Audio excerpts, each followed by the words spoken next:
फिर अगर आपको याद होगा कल का लेक्चर, तो कल के लेक्चर में हम रेड ब्लड सेल्स को स्टडी कर रहे थे। उसके बाद बेटा मैंने कल के लेक्चर में आपको रेड ब्लड सेल्स के बारे में कहा था कि उसका बेटा क्या क्या कैरेक्टर्स है। मगर एक क्वेश्चन बेटा वहां पर अभी भी आपके दिमाग में था कि क्यों शाबाश जो हमारी आरबीसीज होती है वो डिन्यूक्लिएटेड होती है, उसमें न्यूक्लियस पहले होता है और आगे जाके बेटा न्यूक्लियस डिसइंटीग्रेट होता है। बेटा क्वेश्चन उठेगा ना, क्या मजबूरी पड़ती है इन आरबीसीज को अपना न्यूक्लियस डिसइंटीग्रेट करने के लिए? और दूसरा बेटा, क्यों हमारी आरबीसीज बाइकॉनकेव होती है, डम्बेल शेप्ड होती है, जो आपके स्क्रीन पे आ रहा है? ये तो बेटा मैंने कल डिस्कस किया था, ये स्लाइड मैंने अच्छी तरह से कल आपको डिस्कस किया था। उसके बाद बेटा फिर हम दूसरे स्लाइड पे कल चल रहे थे जहां पे लेक्चर को रोका गया था, अगर आपको कल का लेक्चर याद होगा। तो चलिए बेटा, अब कल जो स्लाइड हमने रोका था उसको बेटा आज हम डिस्कस करने जाएंगे। तो मैंने कल कहा था कि एक हेल्दी इंसान अगर जो है, जिसके पास अगर हम आरबीसीज का नंबर देखेंगे तो वो बेटा 50 से 55 लाख होता है। और लाख क्यों मैं यहां बोल रहा हूं, क्योंकि million is equal to 1 million is equal to 10 lakh.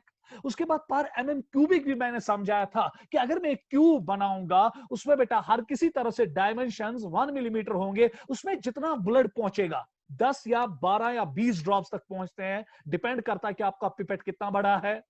तो उसके बाद बेटा इन 10 या 20 ड्रॉप ब्लड में कितने आरबीसीज होते हैं, that's called as 1 millimetre cube. अब खुद एज्यूम कीजिए कि आपके पास बेटा 5 लीटर ब्लड आपके बॉडी में होता है, तो आरबीसीज कितने होंगे बेटा, गिनना मुश्किल। उसके बाद बेटा मैंने आपको कहा था कंडीशंस, अगर किसी वजह से आरबीसीज का नंबर जो है वो इंक्रीज हो रहा है तो इट्स कॉल्ड एज एरिथ्रोसाइटोसिस। और अगर किसी वजवात से आरबीसीज का नंबर डिक्रीज हो रहा है, such condition is called as erythrocytopenia. आज के बाद बेटा जहां पर भी पीनिया देखोगे, पीनिया मींस नंबर कम, जैसे लीकोपीनिया दैट मींस कि डब्ल्यूबीसीज का नंबर कम, थ्रोम्बोसाइटोपीनिया प्लेटलेट्स का नंबर कम। अगर मैं अब साइटोसिस जहां पर देखोगे, साइटोसिस मींस के नंबर बढ़ रहा है, एरिथ्रोसाइटोसिस आरबीसीज का नंबर इंक्रीज, लीकोसाइटोसिस डब्ल्यूबीसीज का नंबर इंक्रीज, थ्रोम्बोसाइटोसिस प्लेटलेट्स का नंबर इंक्रीज। अब क्वेश्चन ये उठेगा, इस टाइम हम आरबीसीज पढ़ रहे हैं तो लॉजिकली हमारा फोकस या विजन जो है वो बेटा अराउंड बेटा एरिथ्रोसाइटोसिस और एरिथ्रोपीनिया के मतलब लगेगा। एरिथ्रोसाइटोसिस मेनली एक कंडीशन में होता है दैट्स कॉल्ड एज पॉलीसाइथीमिया।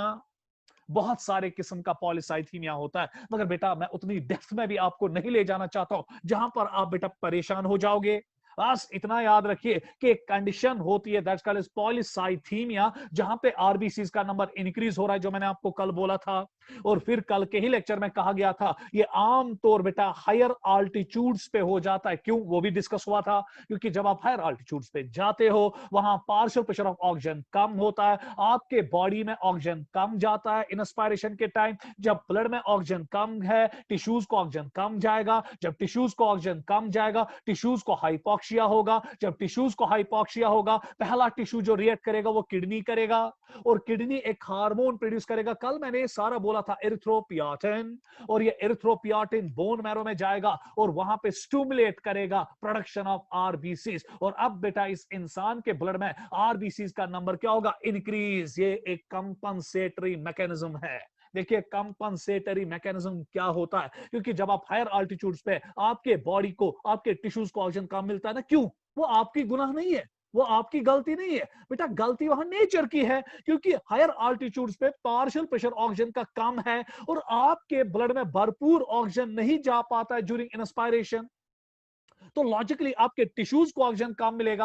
अब हमारी बॉडी कैसे अडेप्ट करती है, कैसे रिएक्ट कर देती है, हमारी बॉडी में किडनी जो है वो एक हार्मोन प्रोड्यूस करती है एरिथ्रोपियाटिन, और यही एरिथ्रोपियाटिन बोन मैरो में जाता है और बोन मैरो में स्टिमुलेशन कर देता है आरबीसी प्रोडक्शन की।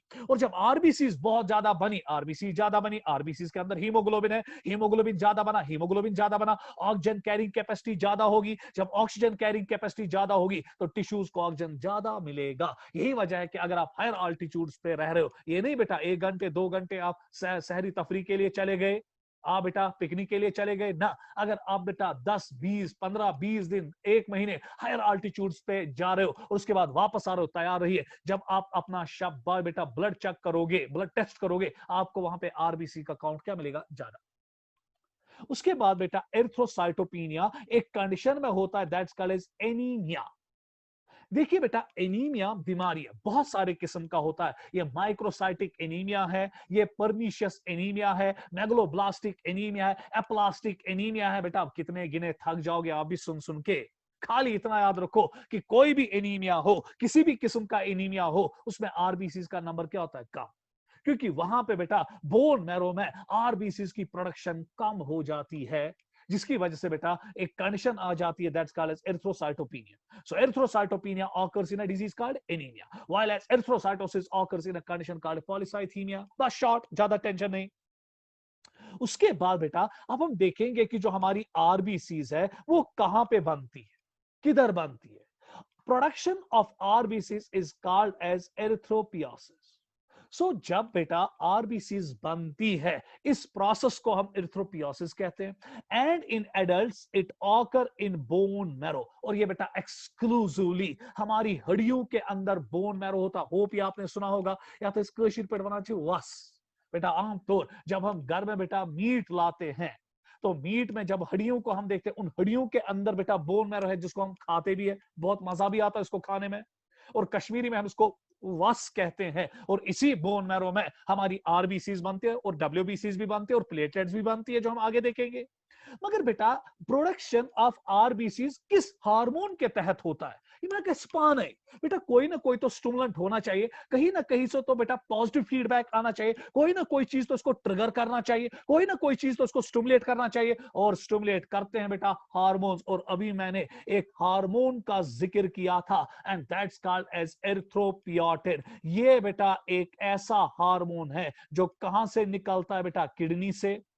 और इंशाल्लाह बेटा आप पे बहुत सारे बच्चे डॉक्टर बनेंगे, और जो अब बच्चे आप में डॉक्टर बनेंगे, आप अगर आपके पास कोई किडनी फेलियर पेशेंट आएगा, जिसकी किडनीज बेटा खराब हुई होंगी, आप एक और चीज देखोगे, वो एनीमिक भी होगा, उसमें आरबीसीज क्या होंगे? कम। क्योंकि जब किडनी खराब, एरिथ्रोपियोटिन नहीं बनेगा, जब एरिथ्रोपियोटिन नहीं बनेगा तो आरबीसीज प्रोडक्शन ऑटोमेटिकली कम हो जाएगी, और इस इंसान को एनीमिया होगा। मगर बेटा एक और हार्मोन्स है, और कुछ हार्मोन्स है जो शाबाश बेटा आप में आरबीसीज को बनाते हैं। आपकी टेक्स्ट बुक ने भी एंडोक्राइन सिस्टम में लिखा है, जब हम इंशाल्लाह आपको एंडोक्राइन सिस्टम पढ़ाएंगे, वहां पर इसको यकीनन बेटा जरूरी बोला जाएगा। जो थायरॉक्सिन है, ये एक ग्लैंड से निकलता है, दैट्स कॉल्ड थायराइड ग्लैंड। और जब थायरॉक्सिन निकलता है, ये भी बोन मैरो में शाबाश आरबीसीज की प्रोडक्शन को स्टिमुलेट कर देता है।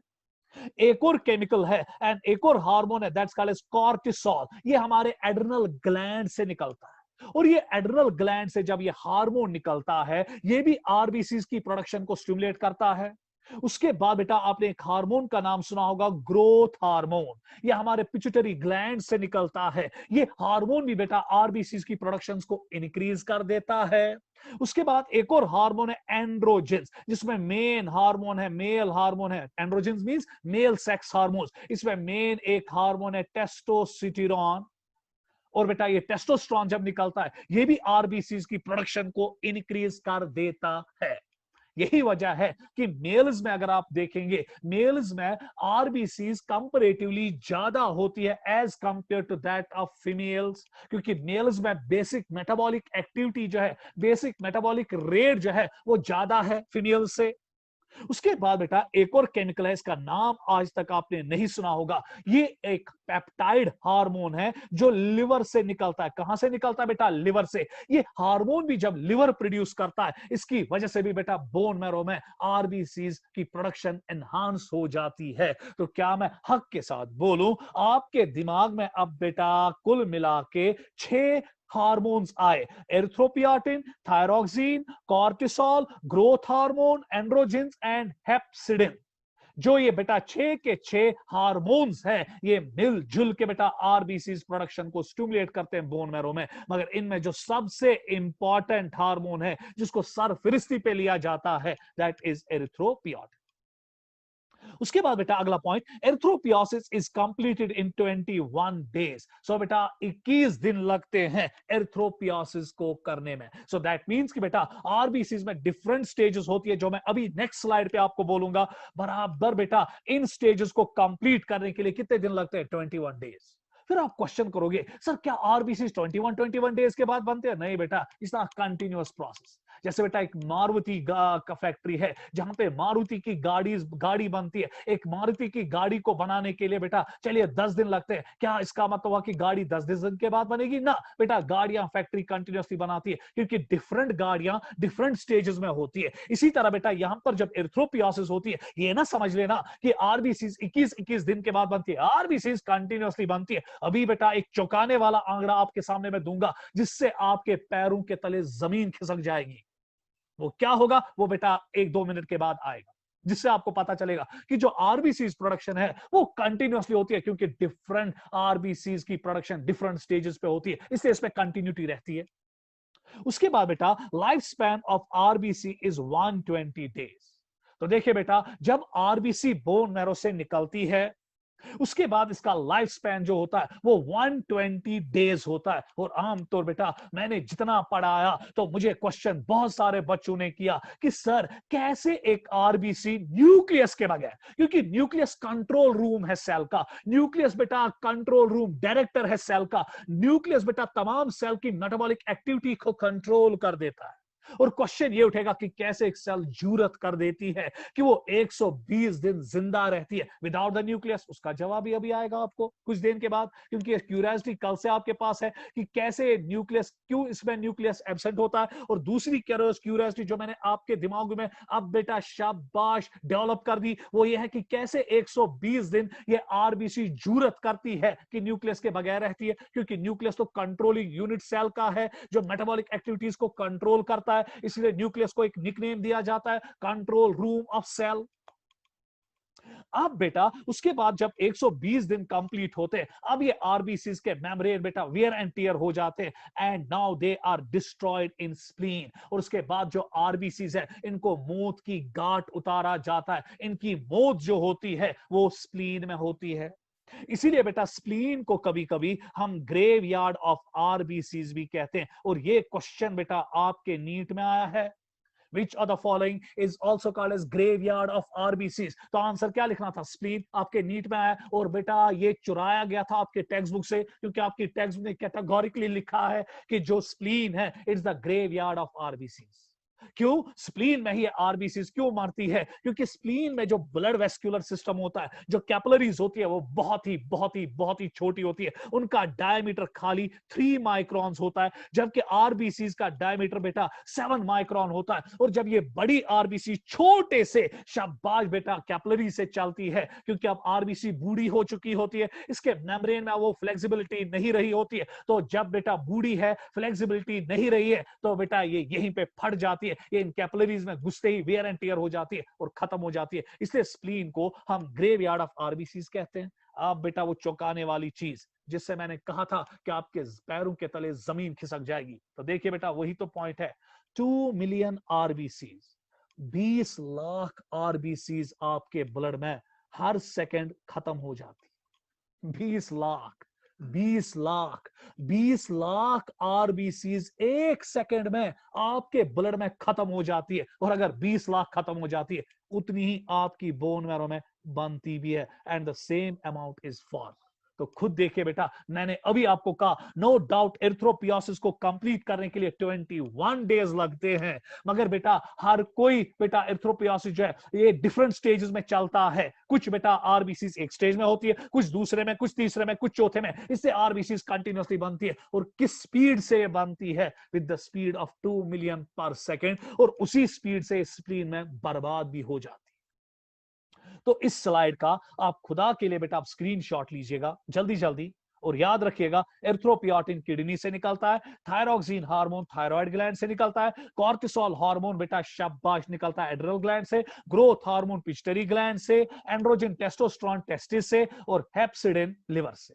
तो चलिए बेटा अब मैं नेक्स्ट स्लाइड आपके साथ शेयर करने जा रहा हूं, इसका फोटोशॉट लीजिएगा जल्दी जल्दी, क्योंकि एग्जाम है इसको आपको ऐसे ही लिखना पड़ेगा। तो चलिए अब नेक्स्ट स्लाइड आपके सामने। Composition of RBC. अब आरबीसी में क्या होता है बेटा, ये बाकी जो लिखा है ना, इस पे मुझे ज्यादा जाने की जरूरत नहीं है, आप इन दो पे नजर रखिएगा, ये मेरे काम की चीज है। एक आरबीसी में अगर हम देखेंगे, उसमें मेन कंपोनेंट जो होता है वो वाटर, और उसके बाद बेटा 35% आपकी आरबीसी में हीमोग्लोबिन होता है।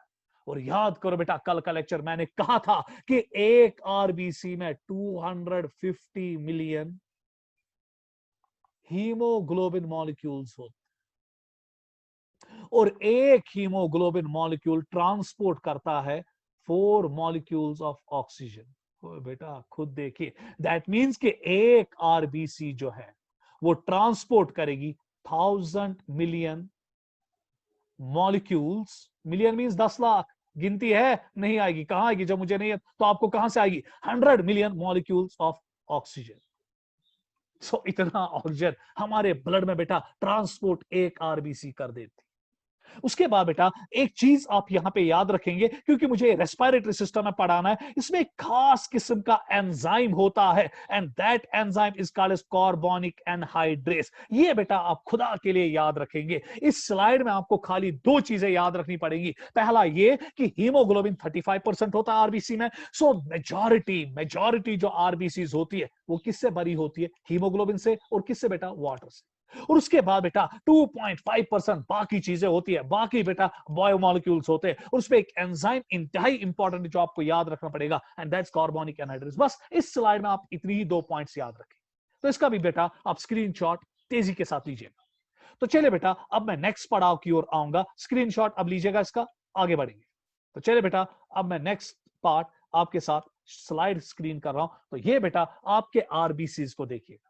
याद आया कल का लेक्चर, मैंने कहा था अगर आपको कल का लेक्चर याद होगा, ये बराबर ये कशिर चौथी शासन, मगर अत सोचा बुथ किन दोब तो पथ किन दोब। ये देख रहे हो बेटा बराबर ऐसे इस स्लाइड 1 में, और ये आपका स्लाइड 2 है। ये बेटा अब बनता है, अगर इसकी लेटरल व्यू देखेंगे, ये वाली व्यू देखेंगे, इतना बराबर इस बना डम बेल शेप। तो इसका आप स्क्रीनशॉट लीजिएगा ताकि आपको आरबीसी की शेप पे अच्छी तरह से नजर रहेगी।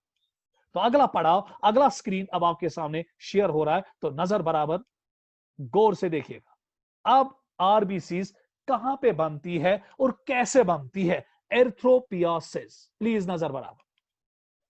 जब हम मां के यूट्रस में होते, मैंने अभी आपको कहा कि जो बेटा आरबीसीज होती है वो बेटा हड्डियों के अंदर एक खास स्ट्रक्चर में बनती है, जो हमारी हड्डियां होती है हॉलो होती है, और उसके अंदर बेटा बोन मैरो होता है, उसी में बनता है।